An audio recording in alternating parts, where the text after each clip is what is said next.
이번 영상에서 결론부터 말씀드리고 시작하겠습니다. 리플 XRP의 다음 손님은 사람이 아니라 인공지능 AI가 될 겁니다. 지금 XRP가 오고 가는 장부 위에는 사람 손을 한 번도 거치지 않은 그야말로 결제들이 100만 건 가까이 쌓여있는 상황인데요. 그런데 이 결제를 한 손님은 은행 계좌가 없어요. 신용카드도 만들지 못합니다. 그럼 대체 뭘로 어떻게 돈을 낸 걸까요?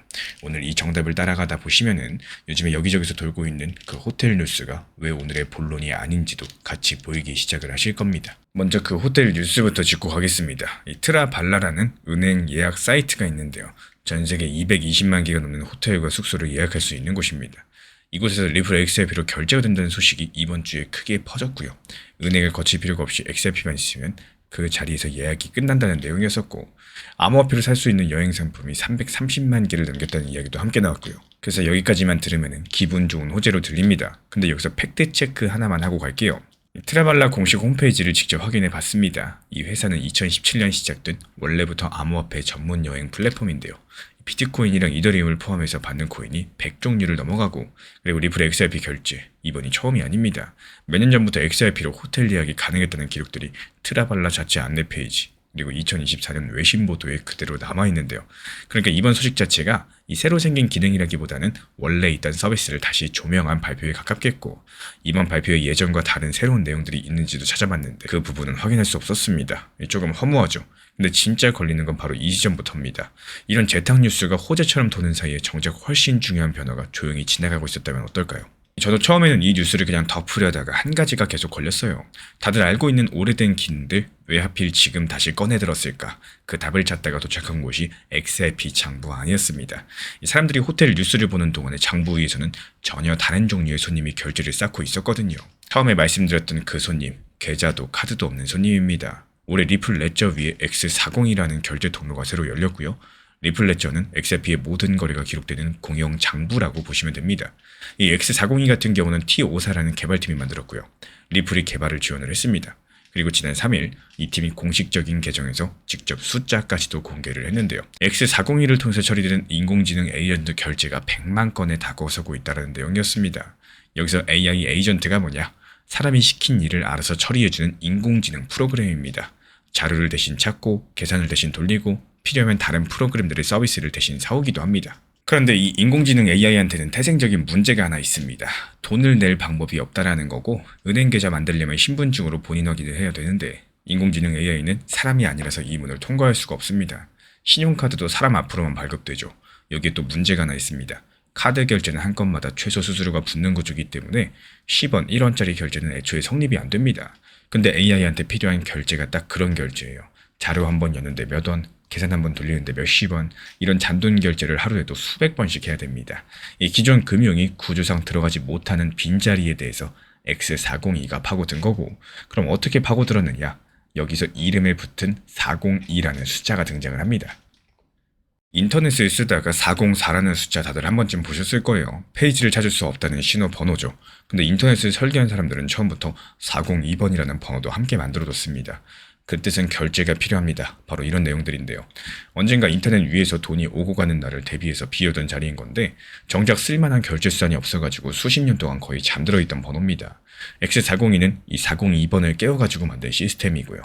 AI가 서비스를 요청하면 상대 프로그램이 402 신호로서 요금을 알려주고, 인공지능이 XRP나 RLUSD로 그 자리에서 값을 치르면서 장부에 몇 초 만에 기록까지 끝납니다. RLUSD는 리플이 만든 스테이블 코인, 그러니까 값이 출렁이지 않도록 설계된 디지털 화폐고요. 복잡한 가입 절차나 출입증이 없이 요청 한 방에 결제 한 번, 이런 방식으로서 쌓인 숫자가 100만 건입니다. 그래서 여기까지는 T54의 발표랑 여러 가지 외신 보도로서 확인된 사실들인데요. 근데 이번 이야기가 아직까지 절반도 안 왔어요.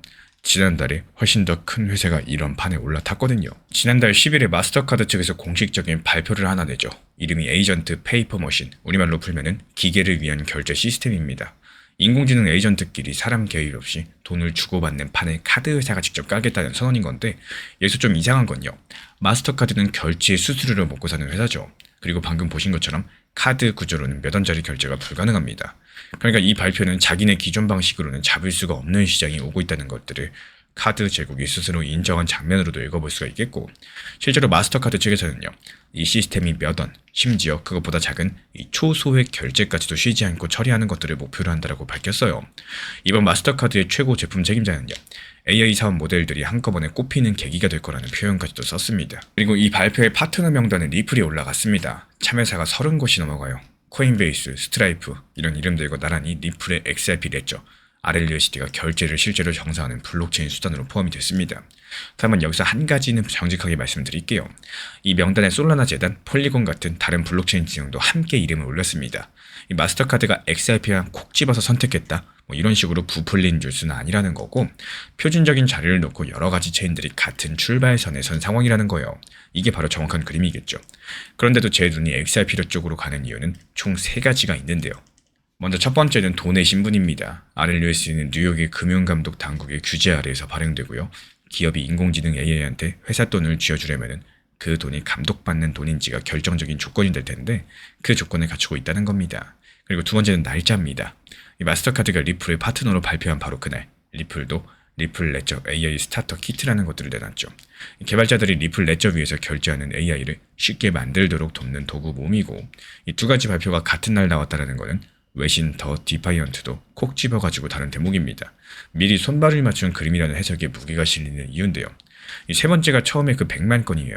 다른 진영들이 계획을 말하는 동안에 리플 레저에서는 기계들의 결제가 이미 실제 데이터로 쌓이고 있었다는 겁니다.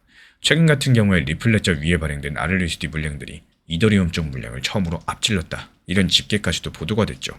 그럼 이제 처음에 호텔 뉴스랑 이 그림을 나란히 놓아보겠습니다. 이번 트라발라의 여행 상품 300만 개는 말하자면 진열대의 크기입니다.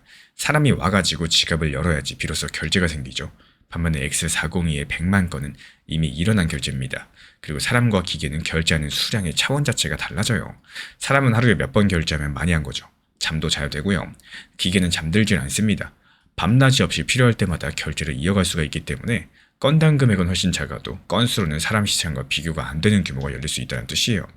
게다가 리플 레저는 거래가 일어날 때마다 아주 적은 수수료가 영원히 사라지도록, 그러니까 소각되도록 설계가 되어 있습니다. 거래 건수가 늘어나는 것 자체가 네트워크 입장에서는 의미가 생기는 구조인데요. 그래서 앞으로는 이 기계 결제라는 새로운 시장에서 리플 레저가 감독받는 정산 통로 자리를 조금씩 굳혀가는 시나리오가 예상이 됩니다. 그리고 제가 이렇게 보고 있는 근거는요. 먼저 기존 결제망의 중심이라고 할 수 있는 마스터카드가 30개 회사랑 함께 판을 열면서 리플 레저 RLUSD를 정산 수단으로 공식 포함시켰다는 겁니다. 혼자 하는 실험이 아니라 업계가 같이 만드는 기반이라는 점에서 그 무게감이 달라지는데요. 그리고 리플이 같은 날 개발자 도구를 내놓으면서 기업과 개발자가 들어올 통로를 미리 깔아뒀습니다. 게다가 X402의 100만 건이 보여주는 것처럼 이건 계획서가 아니라 이미 돌아가고 있는 실제 트래픽이에요. 이 세 가지가 맞물리게 된다. 거래 건수, 수수료 소각, 기업 참여가 서로를 밀어올리는 이런 구조적인 수요가 만들어질 수 있다고 볼 수 있겠죠. 결국에 이번 주에 돌았던 트라발라 호텔 뉴스는요, 사실 예전부터 있었던 서비스가 다시 조명된 것 뿐이고, 진짜 새로운 흐름은 XRP 장부 위에 사람 없이 쌓인 결제 100만 건, 그리고 마스터카드가 기계 결제판에 XRP 레저랑 RLUSD를 공식 부품으로 올렸다는 사실 그 자체입니다. 다만 건당 금액 자체가 아직까지 작고 표준 경쟁도 끝나지가 않았다 보니까 당분간 볼 지표는 가격이 아니라 거래 건수, 참여 기업의 숫자입니다. 결국에 사람은 익숙한 브랜드를 보고 결제 수단을 고르지만요, 기계한테는 그런 감정 자체가 없습니다. 무조건 수수료, 속도, 규칙, 오직 조건만 보고 돈을 고를 텐데요. 그 조건표 싸움에서 어떤 체인이 과연 유리할지 다음 영상에서 기계가 돈을 고르는 기준들 하나하나 뜯어가지고 말씀드려 보도록 하겠습니다. 투자라는 게 상승을 마치는 사람이 아니라 하락까지 준비한 사람이 결국에 오랜 시간 살아남을 수가 있습니다. 상승하면 얼마나 갈지보다도 하락하면 어떻게 대응할지를 먼저 한번 생각을 해보셨으면 합니다. 이 한 가지 습관만 생겨도요, 자연스럽게 비중을 조절하게 될 거고 추가 매수돼서 준비하는 여유까지도 생기게 될 겁니다. 결국에 시장은요, 예상대로 움직이지 않는 날이 훨씬 더 많기 때문에 대응할 만한 준비가 되어 있는 사람이 심리적으로도 흔들리지 않는다라는 거예요. 정보방에서도 항상 비중을 남겨두고 대응 전략을 함께 안내드리는 이유가 바로 여기에 있습니다. 시장을 이기려고 하시기보다는 이 시장의 흐름에 맞춰가지고 움직이는 습관들이 결국에 안정적인 수익으로 이어질 수 있다는 사실들 반드시 기억을 해주시기 바라고요. 항상 말씀을 드리는 것처럼 비중 조절, 원칙 매매를 절대로 잊지 않으셨으면 좋겠습니다. 최근에 시장이 너무 답답하다 보니까 정보방 입장에 대해서 문의 주시는 분들께서 많아지셨어요.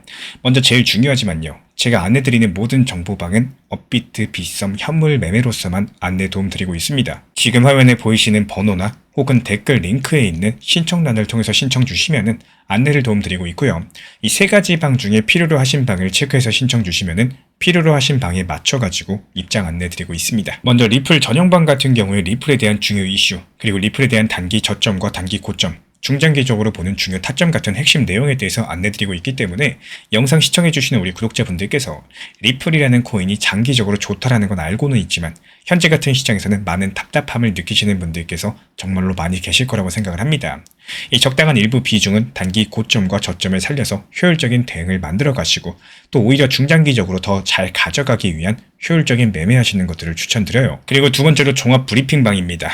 장기적으로 보기에 좋은 코인들과 현재 시장 흐름에 대한 중요 시장 이슈들, 브리핑 내용이나 리플에 대한 방향성, 락업 해제 일정과 여기에 따른 움직임들에 대해서 안내드리는 종합적인 방이다. 이렇게 생각해 주시면 되겠습니다. 그리고 마지막으로 단기 종합방 같은 경우는 말 그대로 단기 종목들에 대한 타점을 안내드리고 있는 방입니다. 이 단기 종목은 말 그대로 단기 종목답게 접근을 하셔야 되는데 욕심으로 인해서 타점을 너무 높게 잡아가지고 수익 실현을 못하거나 아니면 눈치 보기 매매를 하다가 이렇게 수익 실현의 기회를 놓치셨던 기억이 있으신 분들 지금 시장에서 정말 많은 상황인데요. 항상 비중 조절이 중요하고요. 매수와 동시에 목표 타점을 걸어 놓으면서 현실적으로 봤을 때 내 것으로 만들어서 마침표까지 잘 찍는 게 단기 매매의 핵심이다 생각을 해요.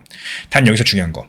아무리 내가 좋아하고 시기가 좋고 스스로 괜찮다고 판단하셔도 몰빵 매매는 정말 위험하기 때문에 매번 말씀드리는 비중 조절 원칙 매매로 접근하시는 게 가장 중요합니다. 끝으로 항상 말씀드리고 있지만요. 저는 업비트, 빗썸, 현물 매매에 대해서만 안내를 도움드리고 있기 때문에 절대로 해외골에서 선물 매매에 대한 고위험 리스크 매매에 대해서는 언급조차 드리지 않고 있습니다. 무조건적으로 업비트, 빗썸 이렇게 현물 매매로 필요하신 분들께서만 입장 신청 주시면은 안내 도움 드리도록 하겠습니다. 이 빠르게 가는 것보다 중요한 건요. 꾸준하고 길게 가는 게 더 중요한 투자 시장이다. 이렇게 생각을 해요. 건강한 비중 조절 원칙 매매 활용하시기를 늘 응원드리겠습니다. 이 리플 XRP의 매수 매도 타점은 순간의 판단이 전부예요. 그래서 우리 신사 채널에서는 시장의 숨결 하나하나까지 놓치지 않고자 모든 흐름들 실시간으로 모니터링 중에 있습니다. 이 단기 반등 구간이 열리는 순간 그 찰나의 기회 타점을 우리 구독자분들께 바로바로 전달드리기 위해서인데요. 우리 신사 채널을 이미 구독해주신 분들 중에서 실시간 커뮤니티방 참여를 원하신다면 지금 보이시는 번호로 문자 남겨주시면 되겠습니다. 이 혼자서 불안하게 바라보는 시장이 아니라요. 함께 흐름을 읽고 움직이는 경험들을 선사해 드리도록 하겠습니다.